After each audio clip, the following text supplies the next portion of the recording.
again, everybody. It's Merideth Nagel, and welcome to our latest edition of Homeschool for Realtors, and that is buying and selling property in a divorce. So, unfortunately, about as many people stay married as get divorced. So, a lot of your clients, you're going to eventually run into this problem where they're trying to buy a piece of property and they're in the midst of a divorce and the divorce is not yet final, or they're trying to sell a piece of property and they're in the midst of a divorce and it's not final. So we're going to talk about each of those separately. First of all, if you represent or you're one of your customers is trying to buy a piece of property and they are in the middle of a divorce or near the end of the divorce, any stage of the divorce where the divorce is not yet final, unfortunately, if that buyer is going to be buying a house that they're going to live in as their homestead, they have to have their soon-to-be ex-spouse sign the mortgage. Now, this causes alarm bells on almost every file where it happens. So I want you guys to understand why it happens and how you answer your client's concerns when it does happen. So under Florida law, you have a right of homestead. That means a right to live in the house that your spouse and you own, or even that your spouse owns by him or herself. You have a right to live there. For that reason, if you're married to someone, even if you're on the way of a divorce, until they're divorced, they would have a legal right to live in property that you own. Now, this can be handled during the course of a divorce by agreements that you reach with the other party about who lives where, and all of that could be going along fine in the divorce and be well agreed to, but yet still, if one of those people in that divorce is looking to find a new home to live in, and that new home is going to be their homestead, unfortunately, their spouse, who's not yet their ex-spouse, is going to have to sign the mortgage. Now, that's just the mortgage, not the note, obviously, just the mortgage. And the reason they have to sign the mortgage, as I said before, is because they have a right to live wherever you live. And because of that legal right, the bank, if they need to take the property back, has to have that spouse consent to letting the property go back to the bank if the payments aren't made. And they do that by signing the mortgage. So one thing that you can let your buyers know in this scenario is that nothing about signing a mortgage puts anybody on the hook for the note for the obligation.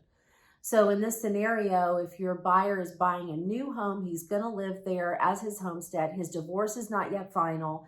The lender requires that his spouse sign the mortgage to protect the lender. That does not mean the spouse is responsible for the debt. It's still the debt of your customer alone, the buyer's alone. When they eventually get divorced, the fact of the mortgage doesn't really mean anything. But if you think about it, you think about how many couples reconcile, you can understand why banks are so particular about this issue.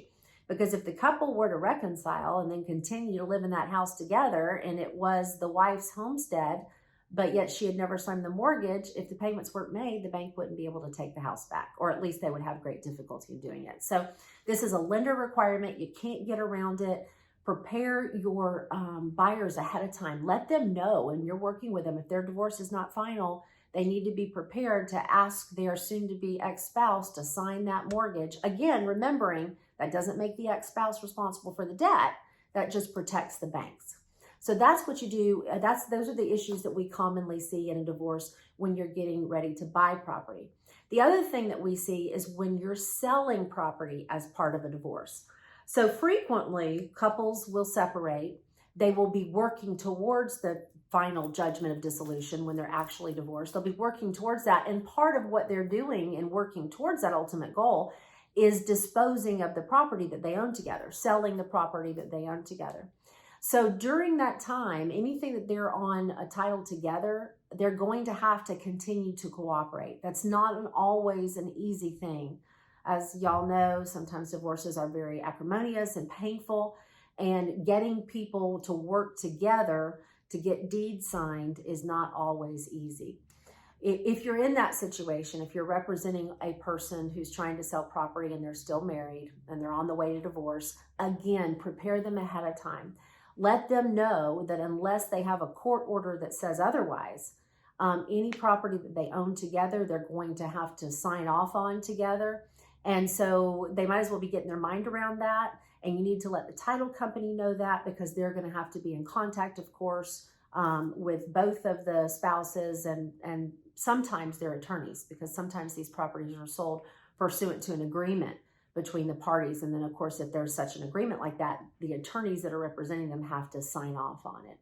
So it's really like a lot of your practice. It's knowing this information when you go into the listing appointment, or you go into that first appointment where you're going to show property or talk to them about buying property. If you know that these are issues, address them at that point so that your customer can be prepared as these issues arise. So bottom line, don't be alarmed. We close properties all the time when people are in the middle of a divorce. You just need to know the two issues that are going to arise we've talked about today, and talk about them ahead of time, and let your title company know so that they can handle it on their end as well. As always, if you have any questions about anything I've talked about today, or anything regarding your real estate practice, don't hesitate to call me. Whether you close with me or not, I'd be glad to help you answer any questions that I can, and maybe get to know you a little bit. So don't be afraid to pick up that phone and give me a call. I look forward to hearing from you guys, and until then, happy selling.